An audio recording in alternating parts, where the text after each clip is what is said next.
चला तर मंडळी, आज आपण बनवूया हरभरा आणि मटकीपासून झणझणीत अशी रस्सा भाजी, जी तुम्ही चपाती व भाकरीसोबत खाऊ शकता।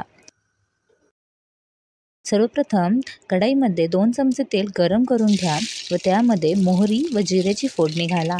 त्याचबरोबर सोललेला लसूण व कढीपत्ता घालून परतून घ्या। एक मोठा चिरलेला कांदा या फोडणीमध्ये परतून घ्या। कांदा परतत असताना त्यामध्ये चिमूटभर मीठ घाला, म्हणजे कांदा लवकर परतला जाईल। 2 चमचे अंबारी मसाला, 2 चमचे लाल तिखट, गरम मसाला व हळद घालून कांद्यामध्ये परतून घ्या। एक मोठा चिरलेला टोमॅटो या मसाल्यामध्ये चांगला मऊसूत असा परतून घ्या। रात्रभर भिजवलेले हरभरे व मटकी हे त्या मसाल्यामध्ये टाकून परतून घ्या। मसाल्यामध्ये मटकी व हरभरे छान मिक्स करून घ्या। भाजीमध्ये गरजेपुरते पाणी घाला व चवीनुसार मीठ घाला। तुम्हाला जेवढा रस्सा बनवायचा तेवढं पाणी घाला व भाजी शिजून घ्या। थोड्या वेळानंतर आपले हरभरा व मटकी शिजले की नाही हे चेक करून घ्या।